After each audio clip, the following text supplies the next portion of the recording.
How's it going, everybody? This is Moses here from Iron and Insight, and we have our first guest podcast today. And this is a good friend of mine. His name is Sam. We've been buddies for a couple years now. Yeah. 3, 4. Yeah.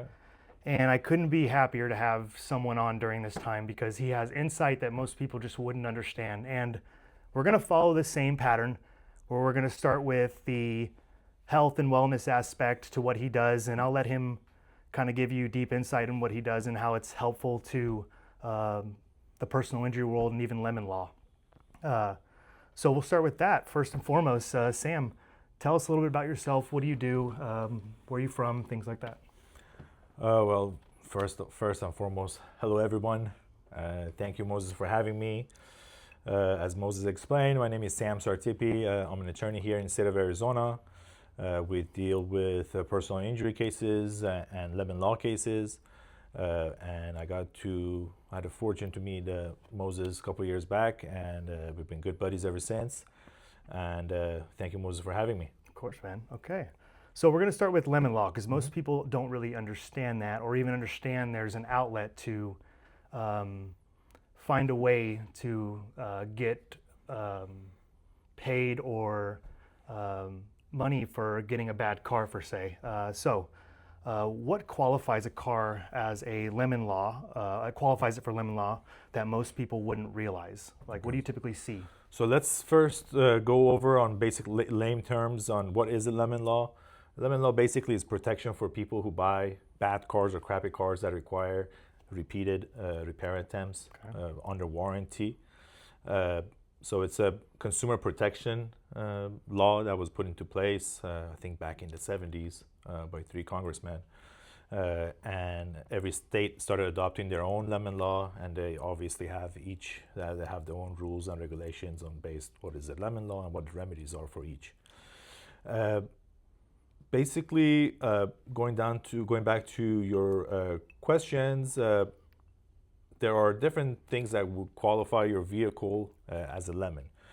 First and foremost, what the law requires is that the vehicle is defective, obviously, and it requires repeated repair attempts under warranty, or under some circumstances, if the vehicle is newer or has less mileage than what is required under the law, sits at the dealership or is out of service for a certain period of time. Okay. So basically, in short and lame terms, if you have a vehicle that you either purchased used or new, or if you leased a vehicle in some states, and you experiencing issues with your vehicle, and it's required you that you take it back to the dealership for repairs under warranty, the law says after a certain number of repairs or certain days out of service, enough is enough.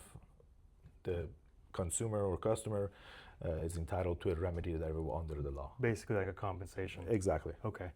Now, you made a comment that I didn't even realize was a thing, and you said something about even used cars. Yes. Okay. Yeah, some states provide protection for used cars. Arizona does as well. It's good that even if the used vehicle that you purchase is still under the original manufacturer warranty, because that's what the law looks at. So relatively newer. Exactly, like yes. A couple years, 3, 4. Yes, I would say 4 years, 5 years, Okay. give or take, depending on the state that you are, obviously. Okay. But that's what we look for when we're searching out for clients. Okay. So like, let's say I'm somebody that is having an issues with the vehicle, and I don't realize this exists, but I end up finding out what are the biggest mistakes that people make when dealing with dealerships, that they may not qualify for this, or maybe they just do what the dealership tells them to do because maybe the dealership has insight that they do. Okay. Yeah, so one of the things that I see is that the vehicle is defective, obviously. Most of the time the client has a video of the issue that they're experiencing, and they continue to take it to the dealership that they bought it from for repairs, and sometimes or most of the time the dealership is aware of the issue but doesn't have the go-ahead from the manufacturer to do the fix that they need to do, because basically under warranty, as you know, you don't pay for the repairs. It's covered under the warranty, so that repairs that the dealership does, they actually get paid from the manufacturer. So they need to get permission to do certain repairs on your vehicle. And most of the time, they go into the dealership for a certain issue, and the dealership, basically, the technician says, "I looked at the car, I cannot duplicate the concern." So, and they continue taking it back, and obviously the consumers are frustrated because they just paid so much money for a certain amount of car, for a certain car, right? And it keeps breaking down, it has issues, and they're not getting a straightforward answer from that same dealership that they keep going to. It's one thing that they're not aware of is that the warranty that you have is for all the dealerships that is within the same manufacturer of your vehicle. Okay. So if one dealership is not giving you a right answer, you could definitely take it to a different dealership. For example, if you have like a Ford and this dealership is not giving you the repair that you want or the answer that you need, you always go ahead and take it to a different Ford dealership because they have different technicians, they have different guidelines. They're all different, and it's just the politics of the businesses that they're running. But it's always good to take it to a different dealership if the same dealership cannot diagnose the issue. That makes total sense. I mean, I personally have dealt with something similar, and it's pretty frustrating when you go in and it's a brand new vehicle, maybe 10,000 miles on it, and the electrical components are getting so advanced and so there's so much of it now in these vehicles that I can't tell you how many times I've taken it in. They're like, "Oh, we fixed it," and then I go home and I'm like, it just pops right back up. Exactly. And most of the time I'll ignore it and it kind of just goes away on its own, then comes back a couple months later. I'm assuming what we don't want to do is ignore it. Yes, definitely don't ignore it. No, definitely. If you're experiencing issues with it, and it's a pain in the ass too, if your car breaks down and with everything that you're dealing with, life and everything, is obviously hard to take it out.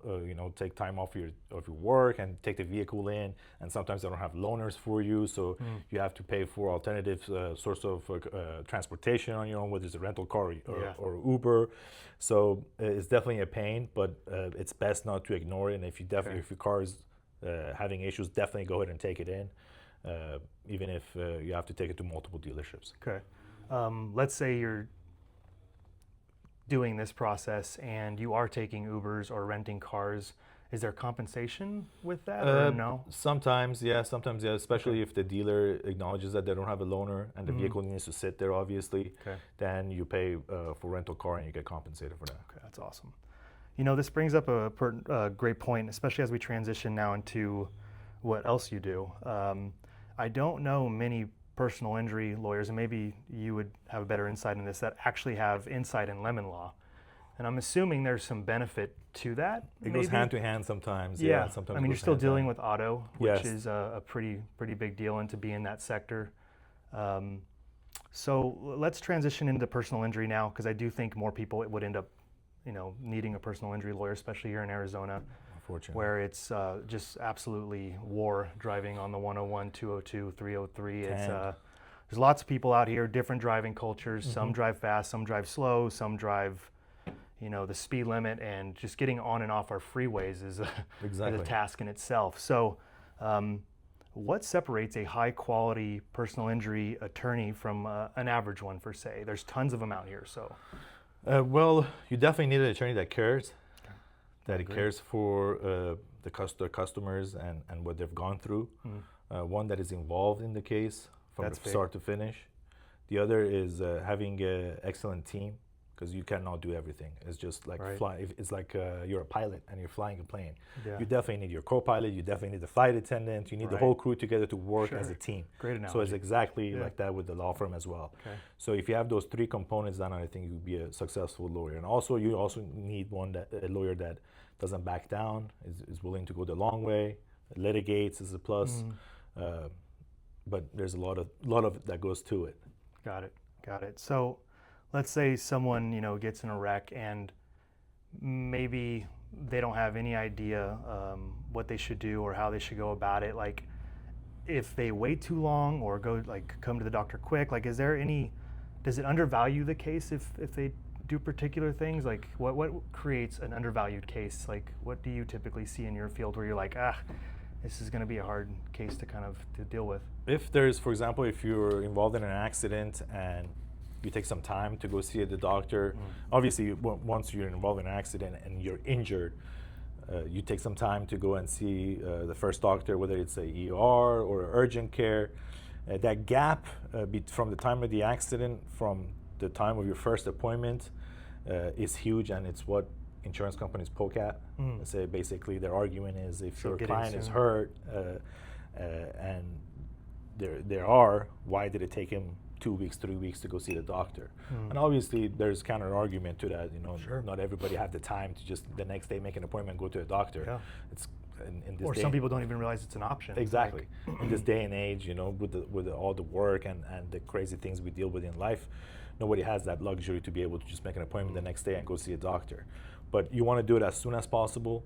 You want to make sure that you report it to your own accident, you report the accident to your own auto insurance. You want to make sure that you don't speak to the at-fault drivers or the other drivers' insurance company, because right from the start they try to do everything they can to poke holes at your claim, to discount your injuries, to make sure that basically at the end of the day they could pay the least amount possible, because that's what they're in the business for. Of course, yeah, it's a business for them, so they need to end it as quick as possible.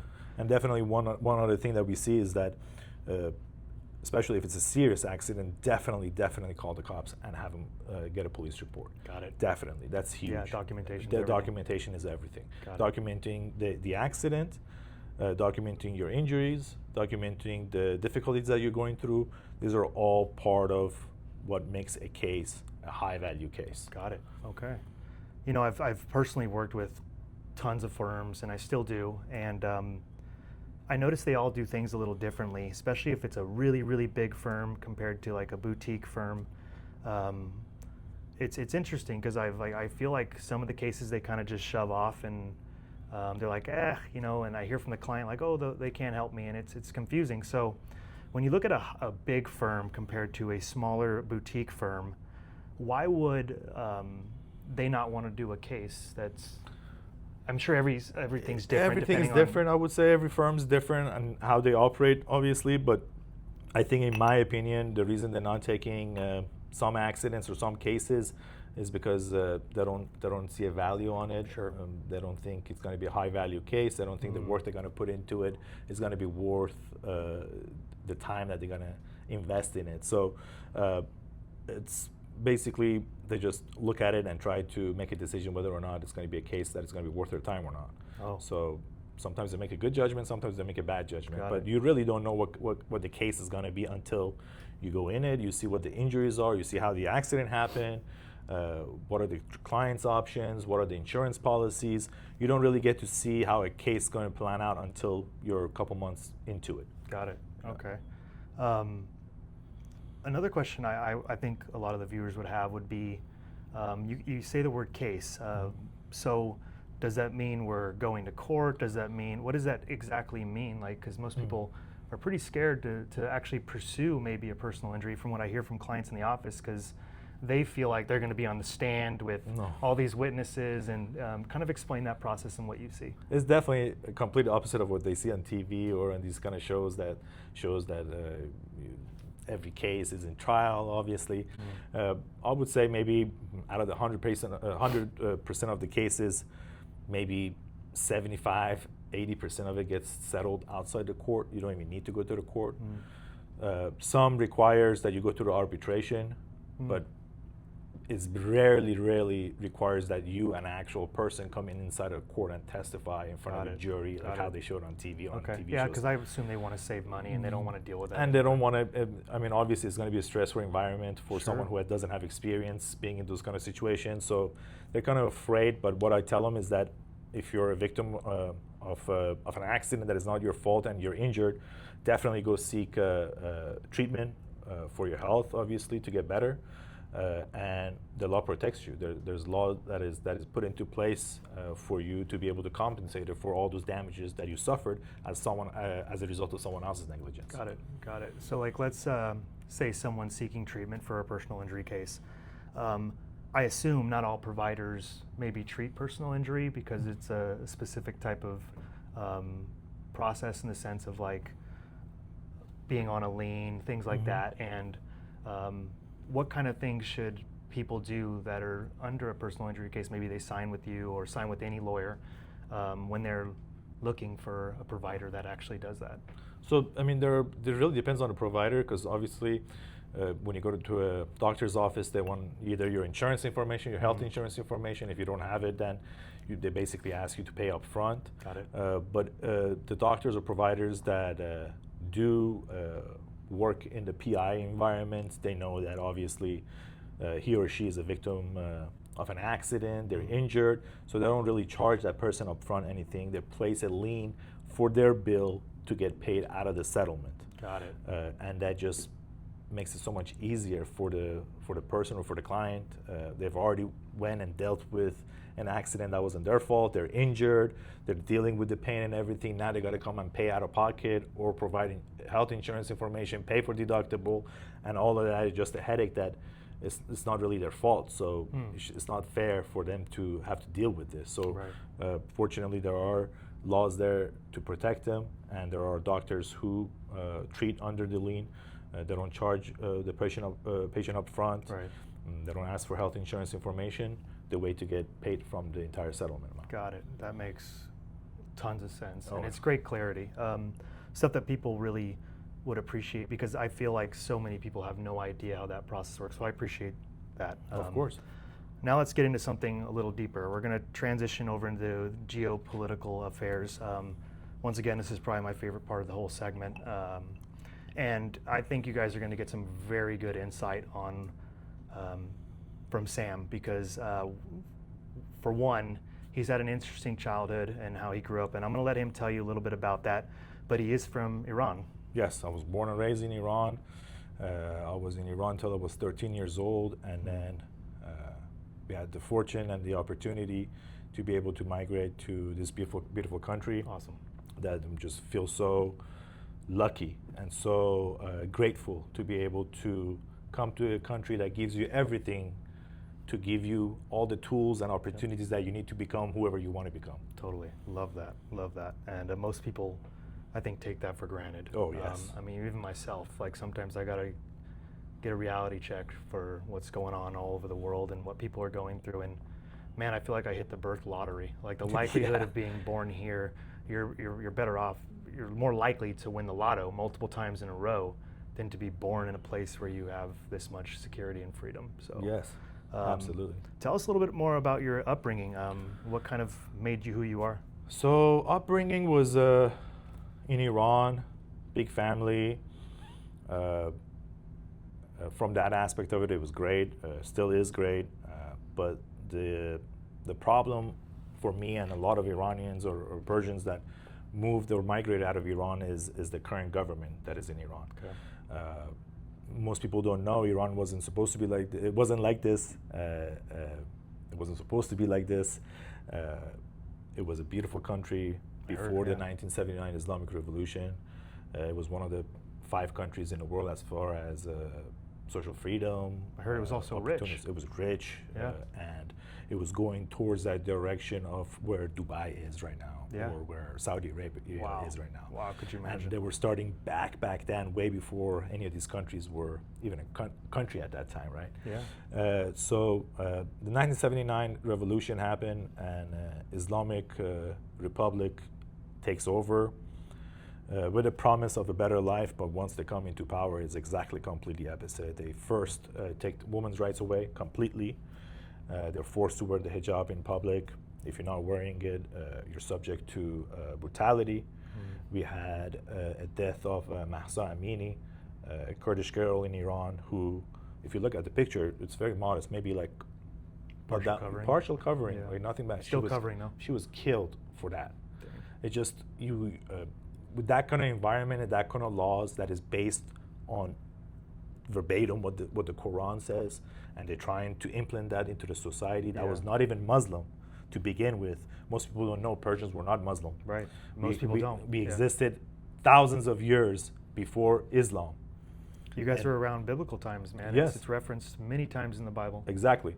So we were conquered by Islam during the Islamic conquest, and we were forced this religion on us with torture, with threats, with everything they can to just make you want to do what they want you to do. Sure. Even though it's your life, it's your choice. If I want to do bad, if I don't want to wear my hair, if I want to go to hell, it's my option. It's not your option Yeah. for you to enforce it on me.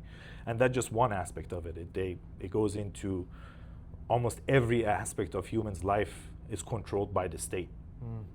Wow. They make sure, you know, what kind of haircuts you get in school as a boy. Tell us a little bit about school. So growing up in school was obviously it's segregated, female and male, completely from kindergarten. Wow. Girls one school, guys one school, Okay. and that's your upbringing. When you're going through school, you're basically training to be to be a Muslim. No, you don't train them to be a person they want to be. Or to be a Persian. To be a Persian, yes. They take that away from you. They just, from the very start, they make sure that you're learning about Quran, you're learning about Islam, and a few other things that they put in place, which is very ridiculous in my opinion. They're basically forcing that belief in you, Yeah. whether you want it or not. If you don't want it, if you protest, they torture you, they kill you, and that's just been going on for 47 years. Just 2 days ago, as I was speaking right now, just 2 days ago, they hung 5 people in Iran. The youngest one, 19-year-old. That's a wrestler? The wrestler is Olympic medalist. Yeah, I saw a lot about that. And all for protesting against their way of life, protesting for a better life for themselves, Sure. to be able to do what they want to do. And we're not talking about anything crazy. We're talking about, hey, if I like this girl, I want to go out and spend time with her. That's forbidden. You cannot do that in Islamic Iran. So it's a very brutal dictatorship Yeah. that the people are experiencing in Iran, and they're in a big prison. Yeah. They're in a big prison. That's what I'm saying.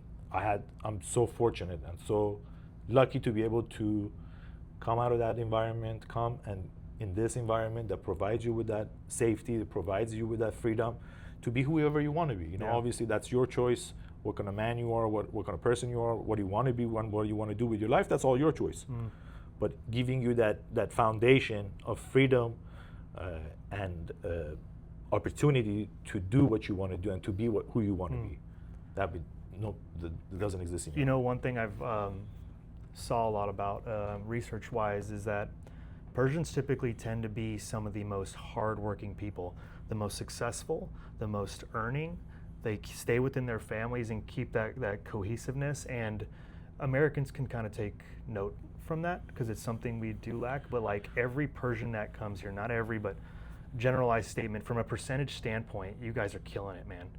The more Thank you. Persians we get here, the better. you. Like it is pretty freaking impressive. And I think it has to do a lot with the Islamic Republic, because the more strain they put on you, the more Sure. limitations. And then when you come to a country that doesn't have those strains or limitations, then the sky is the limit and you could do what you want to do and be whoever you want to be. That just gives you more drive to do that. To do better. Yes.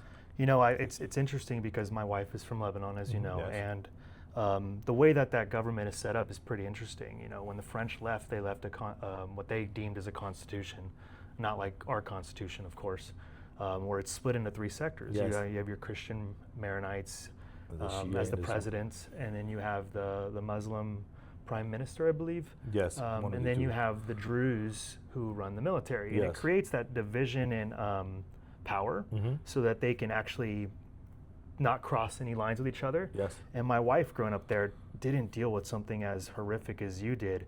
And just seeing the differences in how one-sided, you know, Iran is in that sense. And, you know, one thing I would be interested in hearing about is, you speak Farsi? Yes. Correct. Yes.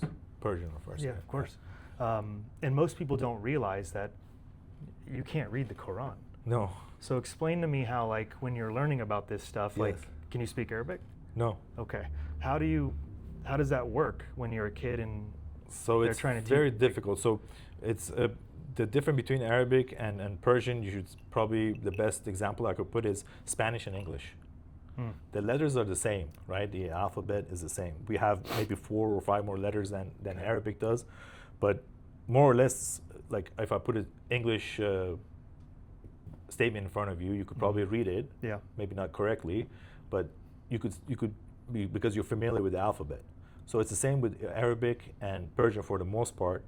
And growing up, you actually had to learn, obviously, your own language and had to the grammar for your own language, and also Arabic at the same time Wow. right next to it, so that Wow. you be able to be a good Muslim. And Sure.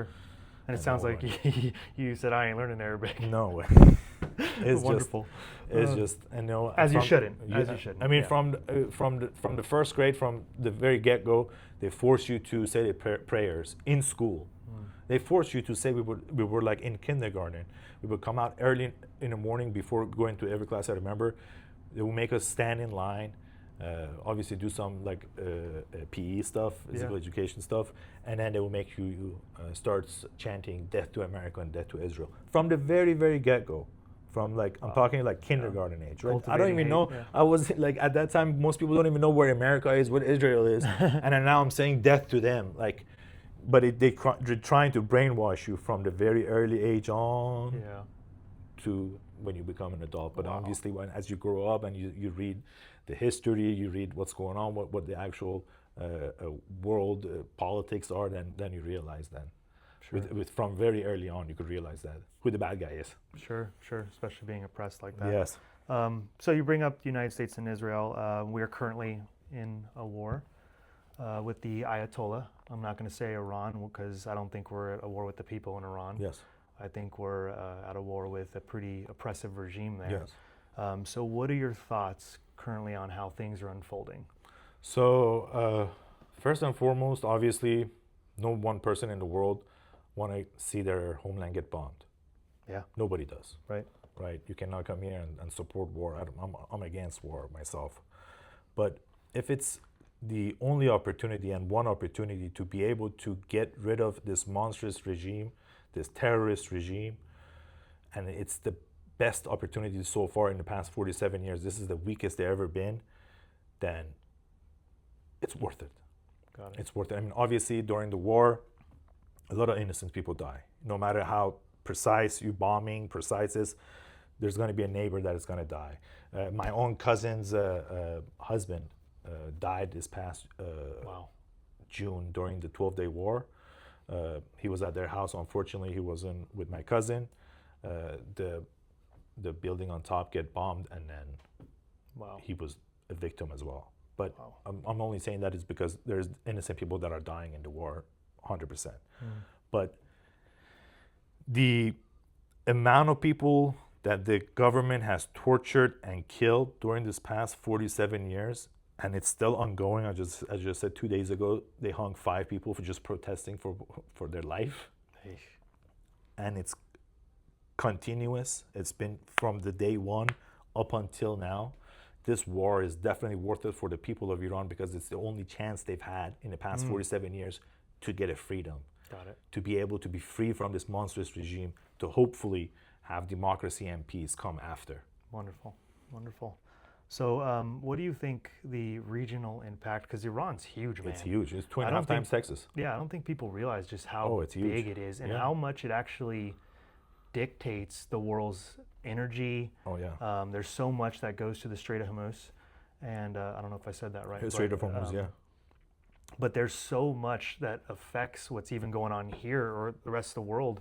Yes. Because, when oil stops coming from that particular region, everyone suffers. Yes. So, do you think like this war is going to create regional turmoil, and how do you think that looks? I don't. Maybe for a short term, yes, because as we see right now, everybody we're paying way higher price for gas. Yeah. Obviously, everything's getting more expensive, but it's a short term. Sure, it will be short lived, because they're not going to last much longer there. Right. They've already done. U.S. and Israel both have done a great job taking out the high-ranking individuals in Iran. They destroyed their bases, the places that they were suppressed people. They've taken out all the infrastructure of the military aspect of Iran, and it's a matter of time. It's sooner or later. It's basically, I mean, the war with Saddam Hussein, I think from the start till the fall of Saddam, I think, if I'm not mistaken, took 38 days. We're like 21, 22 days. And Iran is 1.5 times bigger and larger than Iraq and stronger militarily. Yeah, it's huge. The impact that it will have for the Middle East and for the world if this regime falls is going to be significant. There's not going to be a lifeline for Hezbollah, for Hamas, or for Houthis or other terrorist groups that they support in the region without Iran. Got it. Iran is their bankroll. It's their ATM machine. Iran is the one that is giving training, weapons, and supporting them politically. Sure. So without Iran, once you take the head of the snake, as they say, if you take out the head of the snake, there will be no more Hezbollah, Right. or it's going to be almost destroyed. Right. There will be no more Hamas. There will not be more Houthis. Obviously, Houthis started the war with Saudi, so that was one war. Hamas with Israel, Hezbollah with Israel. So all of these wars, in my opinion, would die down once the regime of Iran is gone. Right. In my opinion. You know, it's very interesting because this is so complex, and you know what I've seen people do online is jump onto one thing and think, oh, it's this way or it's that way, without actually looking at the inners of what's going on. And you know, what I feel like what I've noticed is when you see Hezbollah, them actually being a good portion of Palestinians who maybe came up north because of what had happened in the Gaza Strip and even the West Bank. I believe they went into Jordan. Yes, they went into Jordan first. Started cultivating what we now know as Hezbollah and were removed from Jordan and ended up in Lebanon. And it's super unfortunate because, you know, Lebanon is a beautiful, beautiful country full of such good Christians. And not that I only think a country's good if it's Christian, but I mean, it's close to my heart, obviously, because of course, my wife, and some would argue that, you know, Israel themselves actually want part of Lebanon. But what I need people to understand is that this is so complex that you can't just say these people are wrong, unless it's the Ayatollah. You can say they're wrong. That's not an argument. But when you look at Lebanon and even what they're going through, like the amount of innocents that have been killed is now up to 1,000, and it's just so sad. They've only killed 200 to 300 Hezbollah people, and some fear here that they may be even trying to take some of Lebanese land because biblically it included Lebanon, Syria, Iraq, a little bit of Iran, not much, and even Jordan.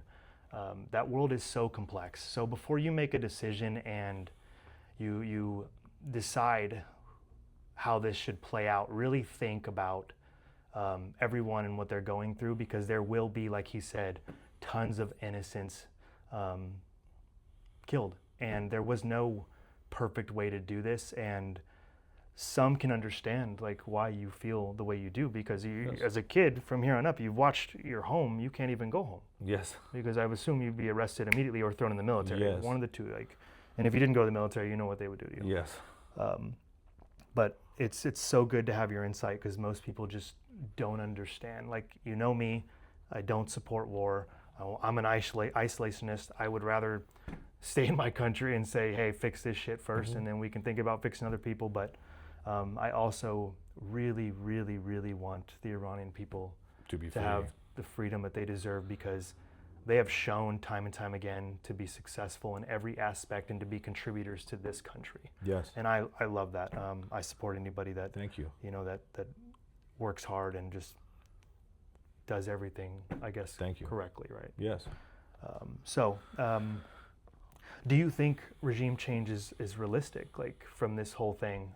I noticed a couple power plants are about to be targeted if the Strait of Hormuz is not open. Is not open, yeah. I've noticed a couple refineries being blown up. Like, how do you think that's even a possibility? Like, and how does that look? Like, I think that's the only chance. That's the only option. That's the only option. There's no going back to this. So mostly it's collateral damage. It has to be collateral damage. And I would say something, you know, all these infrastructures that we talk about that are getting targeted, they're so old that they need a remodel for sure.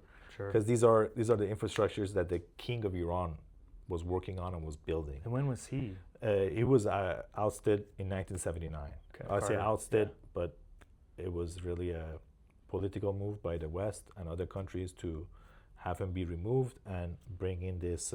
And most people don't even know that. Yes, Like Iran yes. was so powerful and so strong that they may have been in America's seat Oh yeah, at some point. yeah. And the Carter presidency had another plan for that, I guess. They just made some very wrong moves, taking out an ally, a friend of the West, and turned that entire area of the world into literal shit. Yeah.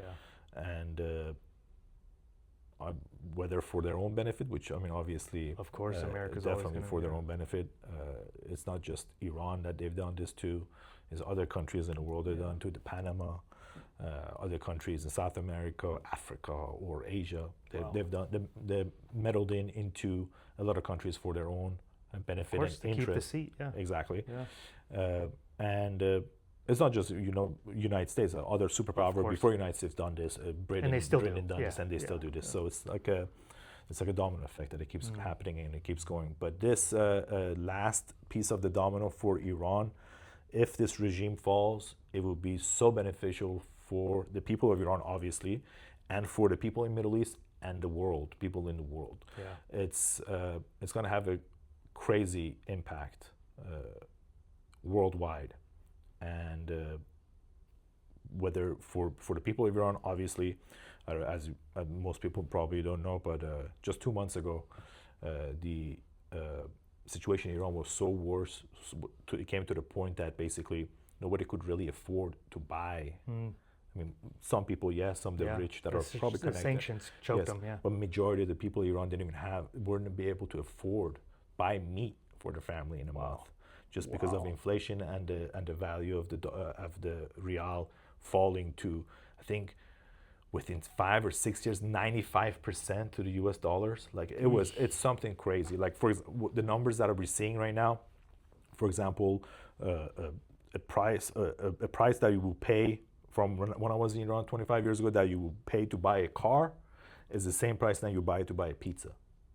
So the value of the money has dropped significantly. Wow. But the income hasn't gone up.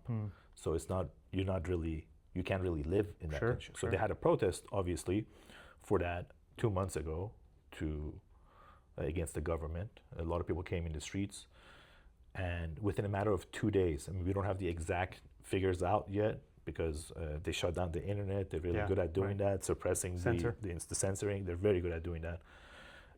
And the figure that we have right now is in the 40,000s of people killed in a matter of 2 days. 2 days, 40,000 people, and that's just the figure that we know. Yeah. We believe that figure yeah. is much higher, and we wouldn't know until the regime is toppled, and you will be able to conduct a proper investigation. But just to show the brutality of a government that kills its own people at that degree, there is no going back. There is no diplomacy. There is no making peace with it. It's just a cancer that needs to be gone. Yeah. You know, when you have a cancer, stage 4 cancer, you're not taking ordinary medicine. You need chemo, right? You need something that is. Yeah, the war is that chemo. The war is that chemo to cut it out.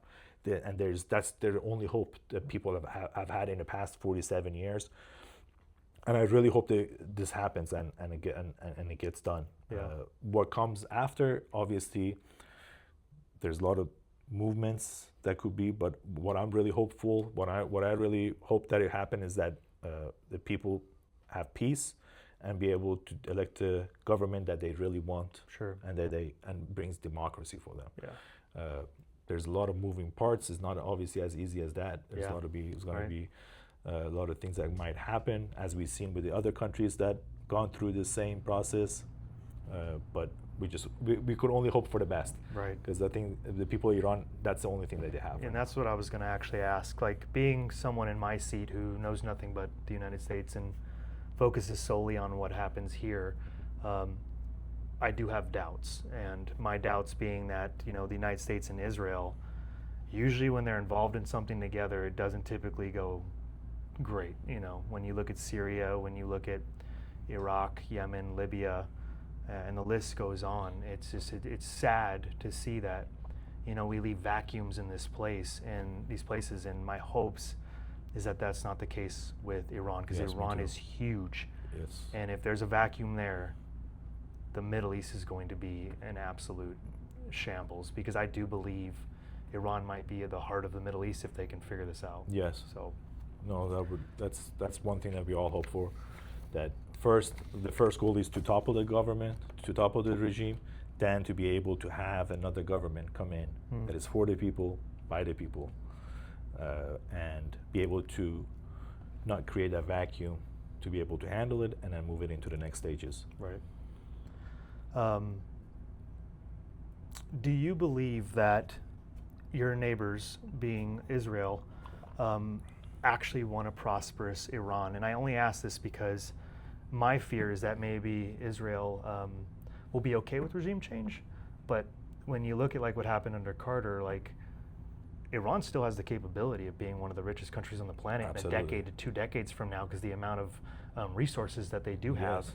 And I always wonder that is Israel doing this to protect themselves, which I think the answer is yes.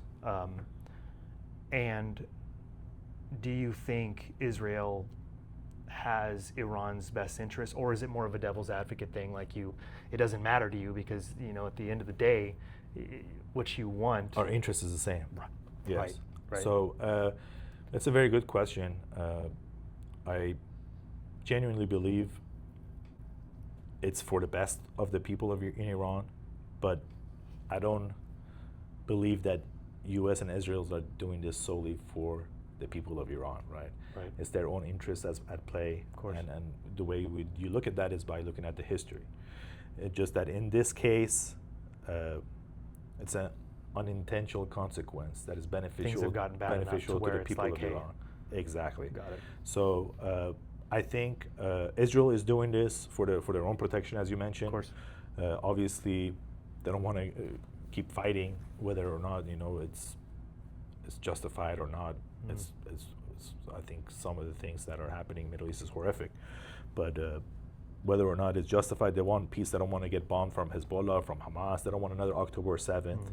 Obviously, they're doing this for their own security and longevity. I believe the U.S. play, and I could be wrong. This is just my own opinion. I study politics. Yeah, everything's spec, right? This is like my hobby that I follow on. Just not Love the it, Iran love politics, it. but just the worldwide. Yeah, it's good. The subject that I'm interested in, that I majored in, and I believe the U.S. is in this war with Iran for a bigger picture. We should look at it just like a Vietnam War. A Vietnam War was not U.S. versus Vietnam. It was U.S. versus Soviet Union. It was a war that came out of the Cold War, just like the Vietnam War, the Korean War, and other wars. This war with Iran, I think, it's United States versus China. This is a new Cold War. As you see, Makes sense. They've taken out Venezuela to an extent, right? Well, They've yeah, taken out they definitely stopped the production of oil to China. Yes, they're doing the same thing. If they do the same thing with Iran, that's 40% of the entire oil that China the energy imports. sector's cooked. Yeah. And they used to buy this oil for pennies on a dollar. So it was boosting their economy to the point that they were able to match U.S. So now you take out basically their legs in Venezuela and in Iran. Now you kind of crippled China. Got you it. push China back. Which puts the United States in a very strong position. Exactly. Because at the end of the day, I mean, China and Russia are the strongest competitors against us, even though sometimes we may work with them hand in hand. At the end of the day, we're both spying on each other. We're both checking on each other to see what we're doing, and it's a competition. Like, keep your enemies close. And that's kind of what's happening with this. So this will put us in a very strong position if it does work out well. Yes. And I really do pray that it does. It's interesting enough is that Sam and I have had these conversations for a while now, and it brings happiness to my heart to know that there are people out there that cannot necessarily disagree, but understand that innocence is important, making sure that, we mitigate casualties and not just be like, yeah, let's go in there and, kill everybody. And nuke him. Yeah, and it's like, it's great to not fully agree on things, but agree on innocence and support a thriving nation. and be able to have dialogue and still That's be democracy. really good friends. That's and exactly what we need. going back to what I said earlier, you see online that just people, they can't do that. They may see something from a friend that they may have posted, or I don't know, maybe feel that, oh, they must think this way or feel that way because they posted this. The reality is the Instagram is an inflammatory playground, and the algorithm is built to create irritation. So before you get on there and think like, oh, this person thinks this way, if they're your friend, their family, or your loved ones, what you need to do is just have a conversation with them, because you'd be pretty surprised how many people agree on a lot of things and will find a common ground. This is a heightened time, and I find that very few Persians are able to have this conversation right now, and rightfully so, based off what they've been through as a kid. But I mean, I really commend you for that. Like, that's huge, and that's what this country really needs right now, because we are either blue or we are red or we are this or that, and we love to be in boxes instead of critically think. And we need critically thinking. And we're going to be able to talk about it. Just be able to talk about it and respect the other person's opinion and the things that they bring to the table, even if you disagree with them. Totally. It's not personal, it's just different opinions. And we all have opinions. Totally. You know, we can't control everything, so especially everything globally. So it makes no sense to ostracize our family, our friends, our loved ones, and the people we care about based off something we can't control. Exactly. I mean, as long as we're all respecting each other, and you know, at the end of the day, it's just love. We want to give each other, like, that's what matters. But you can't do that without conversation. So yes, it's huge. I appreciate you for that. Of course, I really absolutely. do. My pleasure. Okay, let's transition now into something I'd be curious to see where you're at, especially with how you grew up. And this is the last segment, which is going to be the masculinity within Christ. So, out of curiosity, growing up in Iran, like, what are your thoughts on Christ or Christianity as a whole? Like, I think there are sectors of Armenians that are there, and there are some Orthodox Armenians in Iran. Like, my grandma was Armenian, actually. Okay. I'm a quarter Armenian. Okay. I no longer speak it because I used to only speak it with my grandma, so I kind of lost that. And she passed away. She passed away shortly after we moved to U.S. I didn't know that. Yeah. So cool. But my first exposure to Christianity was through my grandmother. We used to go to a Catholic church in Tehran. Oh, she was Catholic. Okay. Yes. Yeah. I mean, I think Armenians are Orthodox Catholic, I believe. Okay, one or two. Yeah. I really don't distinguish the Sure. difference much, but I remember the church was dark and we had to light up candles. Oh, I love it. Yeah, so it was one of those churches. Yeah. So that was my first exposure to it, and obviously my grandma was an angel. She was such a loving woman, and she believed in her faith, and because of her personality and the person that she was, and the experiences that I had with her, I was way more open to her faith, and obviously I would go with her, and I respected it. Awesome. At the time, obviously, when I was little, I didn't realize different religion and stuff like that, but I just knew that I'm getting force-fit this religion that I don't agree with, so I'm gonna go with my grandmother to the church that it's open and it's accepting, it accepts you as a person that you welcome in, right? Yeah. They don't really distinguish you between what kind of person that you are. Sure. They very open arm. They accept you for who you are. You come in, and you pray and you leave. Versus a religion that is forced down your throat. You cannot eat for a month during the day. At night you have to eat for Ramadan. There's this imam's holiday. You have to do certain things. You have to say Quran. You have to say the prayers. You have to do this. You have to do that. It's just so many rules and regulations in your own personal life to abide by. More like laws. Exactly, to abide by certain religion that you don't agree with. And the funny thing is that the people on the top of the government, or the heads of the government, don't even practice Islam on their own. Most of their kids are living in England, in Canada, or United States, living free life without a hijab. They have dogs, they eat bacon.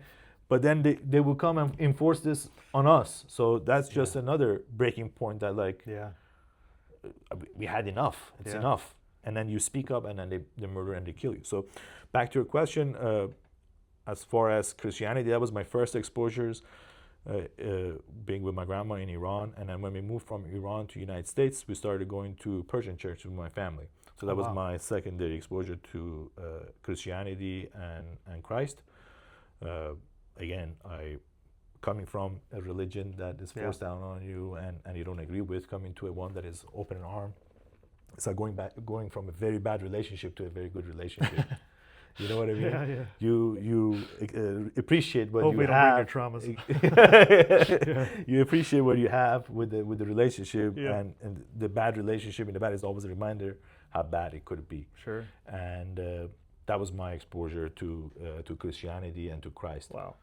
That's interesting because I speak to people that are from some of those regions, and some of them are pretty hardened against religion as a whole. Like Yes. they want nothing to do with any of it, and it breaks my heart, man, because I do think,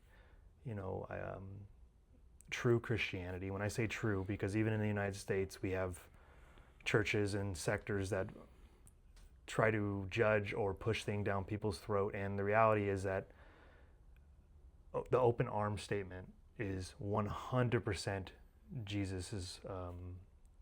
It's what he wanted. Yes. At least from what I read biblically. Yes. So that's awesome. That makes me so happy to hear that for you. So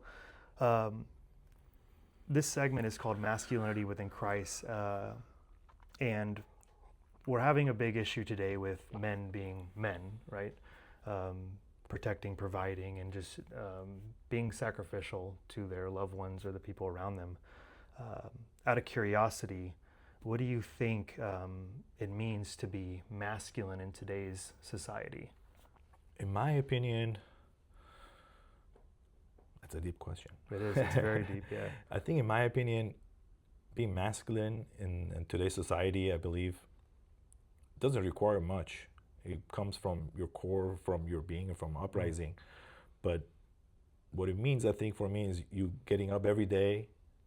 You do your shit. You do your task. You do the best that you can for yourself and the people around you, your family and your loved ones. You try to provide for yourself and the people around you. You're a good person and you respect other people. And it doesn't take much, but unfortunately, in today's society, it's very soft man, or not masculine. That unfortunately, with the way the society is going, that's the way the direction that it's going. Sure. That these kind of soft men and people that have how would I say, complication with masculinity, something that should be something natural. Yeah. But I think as we're getting softer and easier for people, it's harder for them to be masculine. Yeah. Well, I feel like we're kind of being coached to be more beta-like, Yes. and that women are being coached and kind of forced into a masculine role, which is not innate for them, and it's not a natural position for them to be in. And it shouldn't be a position that they have to deal with or be in. That's my But they need to come opinion. in and fill the gaps. Of course. Because the man is not being a man. Mm-hmm. Oh, yeah, it makes perfect Yeah. sense. But it's yin and yang, Exactly. This idea of hyper masculinity or toxic masculinity is absolute bullshit, and it's a great way to dumb down and pacify men, and which makes sense when a country needs to control its people. So, but that's changing, it seems like. So, you run a business, Yes. you have a fiance, and you're moving in the direction of having a marriage and a wife. And how do you manage those things? Because I mean, me personally, it's tough. It's not easy. It's innate to want to provide, but of course, running a business and then being available for your wife and being the man that she deserves is not easy. So how do you manage this? Like, what do you do? It's like having 2 full-time jobs, basically. Right. I think, in my opinion, you need to create boundaries. You need to separate your work life with your personal life. And you need to have structure and basically a corporation built for each section of those, so that you have the backbone ready, you have everything ready, you have everything planned out, you have the boundaries in place, so that you could lead in both roles. It's not as easy as I'm saying right now. Obviously, there's difficulties that you experience throughout the whole process. But in my opinion, it's setting the boundaries between the work life and the personal life. Love it. To being able to work with your partner and to also love your partner. You need to, for example, set up dates, set up time to spend together outside the work outside, Yeah, when you separate go them. out, don't even talk about work, nothing, just That's just hard. yourself. That's It's very hard. difficult, especially Because if I'm you, in the same situation. Yeah. exactly. So it's very difficult to do that, especially if you both work in the same Yeah. business. So it's being able to have those boundaries, to have those times with each other, and also work together, work well together. Obviously, respect comes at the foremost of it. Yeah. You got to respect your partner in both your work environment and also in your personal life, and you also gain respect for the respect that you put out. So it works both ways. So I would say the nutshell of it is to have those boundaries. If to have those separating, Yeah. and you need to have a backbone, a plan on in each sector to be able to lead in both areas. Perfect. Well put. It's pretty interesting because for someone who hasn't been, well, you've gotten a little bit of Christianity growing up, but for someone who hasn't been diving deep in it, like most of the Christians who I've met in the past or out in public, like you embody what Christ wanted from a man. Like it's you love the people around you, you take care of them, and you sacrifice to such a high extent. And I commend you for that. There's a verse I wanted to share with you from Paul, one of the apostles in Romans, and it reminds me a lot of you. So it goes like this: not only so, but we also glory in our sufferings, because we know the suffering produces perseverance. Perseverance produces character, and character hope. What Paul's explaining here is that struggles are not pointless.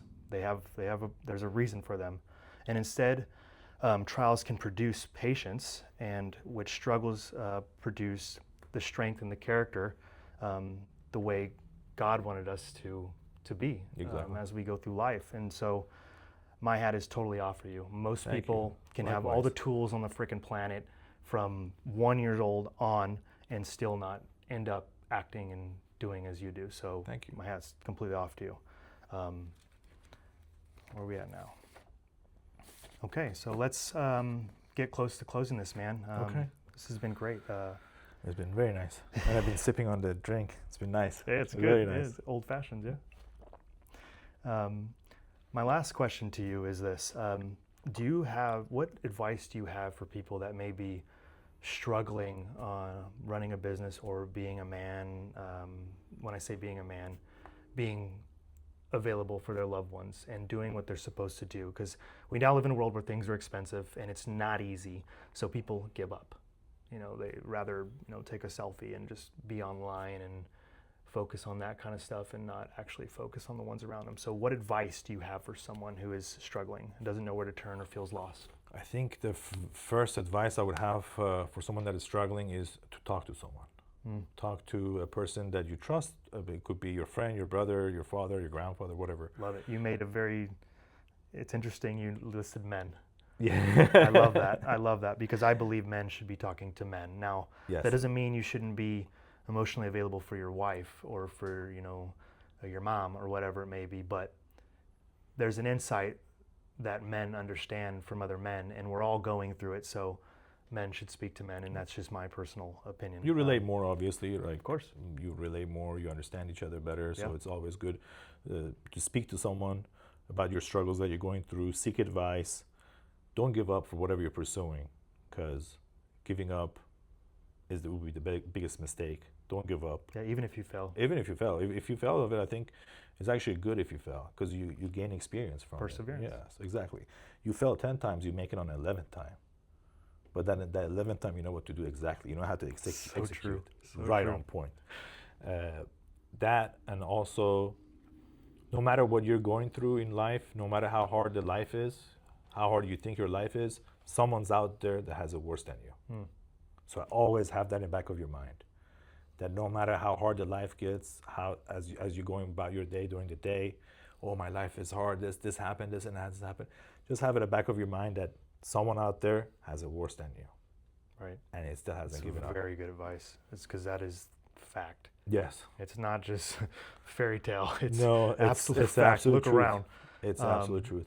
Okay, yeah, man. Thank you so much, man, for your time. Of course, my pleasure. Thank you so much for having me. Your perspective, and just being willing to have this conversation, because this is what unifies people. This is what Exactly. encourages people to have open dialogue, and it's important. Unity is everything. It It's is. what creates strength, and in a world that wants nothing short of complete chaos, this is an inkling of what we should be having. Absolutely So, doing 100% talking about it, having these conversations, sharing point of views, no hard feelings, even if you disagree with the other person, but having these conversations, Yeah. not keeping it inside, having these open-ended conversations, make sure you hear both sides, all point of views, and being able to still live Love your it. life Love and love your neighbor. Yeah. Thank you so much, man. Of course, thanks so much. Till so we much meet for having me. again. Bye, everybody.